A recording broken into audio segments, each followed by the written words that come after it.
Welcome back, ladies and gentlemen. It's a gorgeous day out today. It's supposed to get a little muggy this afternoon when the rain rolls in, but for now it's nice out and we're out working on the car. So appreciate y'all guys tuning in. Let's go ahead and show you what we're into.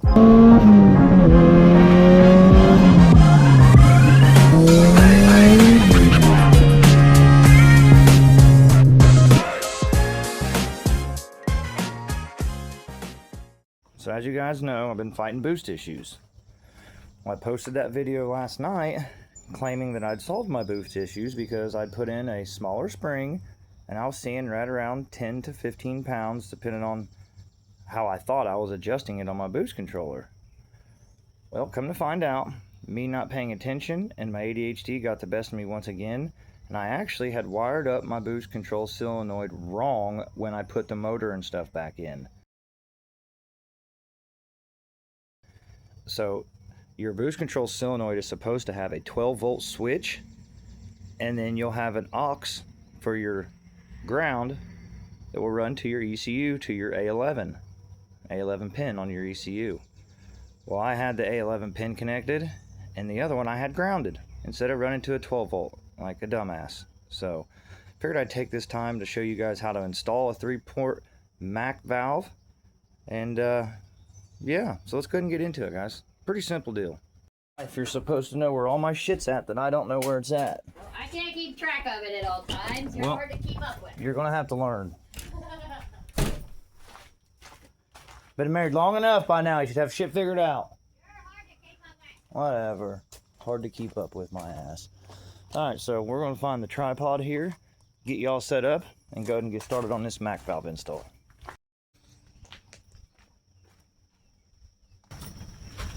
So first and foremost, you've got 3 ports. So you got here your number 2 port. This goes to the top of your wastegate. Then you have your number 1 port, and that's your vacuum source. So that will run to a T, and then that T will run into your vacuum source, wherever you have that. Mine happens to be on my charge piping. So I have a T on my charge piping, and that's where we run this off of. Second off, you have your wiring. You have 2 wires. As I just told you, I messed up and wired one to the ECU and one to ground. It's supposed to be one to the ECU, pin A11, and one to a 12-volt switch. That way when you turn your key on, you'll have power. And you make sure when you set this thing up in your ECU, which I'll show you how to do that as well, you're going to want to set it above 0 so that it's not always on all the time. And you'll set it at like 0.2 pounds of boost. That way it comes on as soon as you start getting into boost and it's not on all the time. So let's go ahead and get this thing thrown on the car. So when you're picking your location, ideally you want to be as close to your wastegate as possible so you can have as little vacuum line as possible. If you got 30 foot of vacuum line because your boost control solenoid's up by your brake master, well, you have more potential for leaks, shit like that. So try to keep your lines as short as possible. Mine actually is going to mount right on that bar down there that you see, which is my lower ride support that I made. So we're going to fasten it to that, and then our vacuum line will run straight up into that one, and then we have our source right there, and that runs down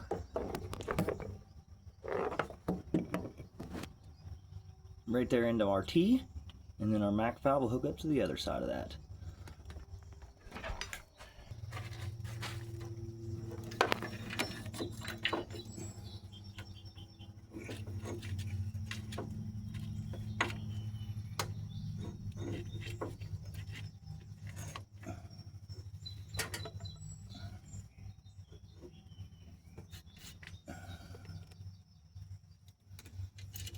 Guess a couple zip ties here for now.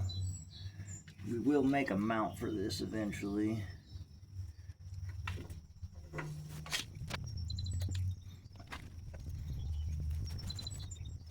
Or two-handed.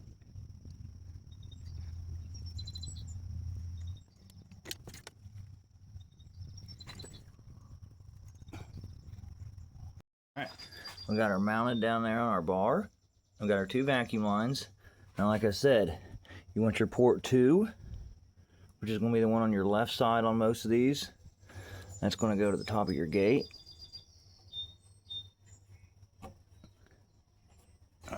I highly advise these push lock fittings if you don't have them already, man. They're super nice. And then the number 1, which is our source. I'll grab it. It will come over here.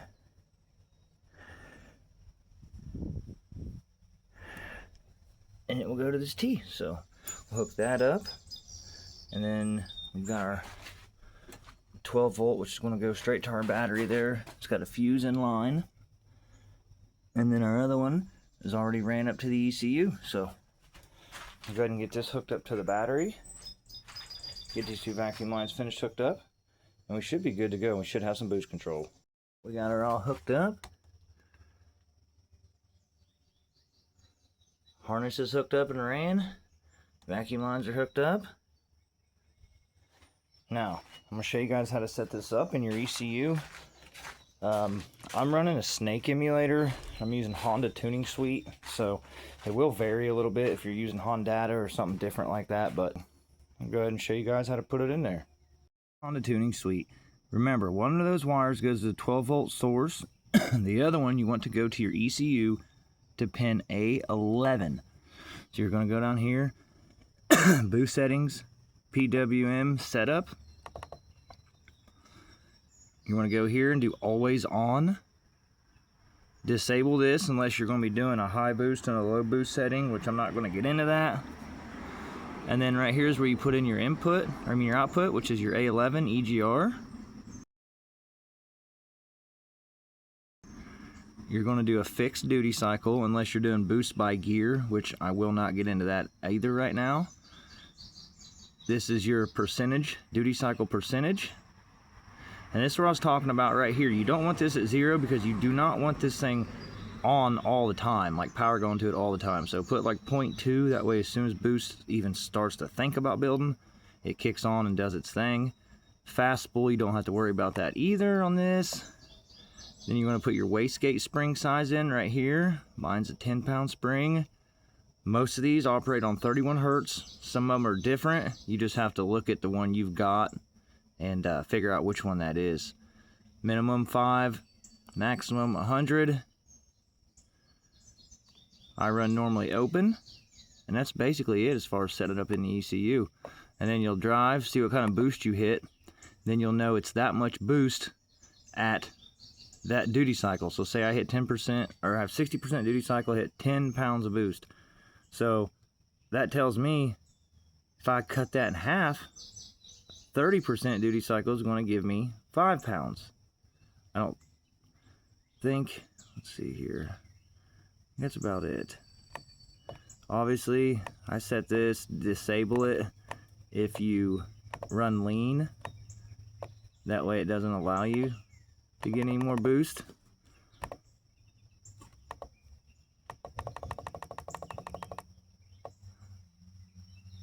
Right here. So you disable that. You got your lean thing set up, your lean protection. And that's about it. And you'll just save that. And it's good to go. And then you'll just adjust your duty cycle to get the target boost that you're wanting to get. If you're getting too much boost, lower it a little bit. If you're not getting enough, raise it a little bit. So that's basically it on how to install and set those up. Figure I'd give you guys a little quick how-to on that. Stick around for some more videos of testing it out. Thanks for watching.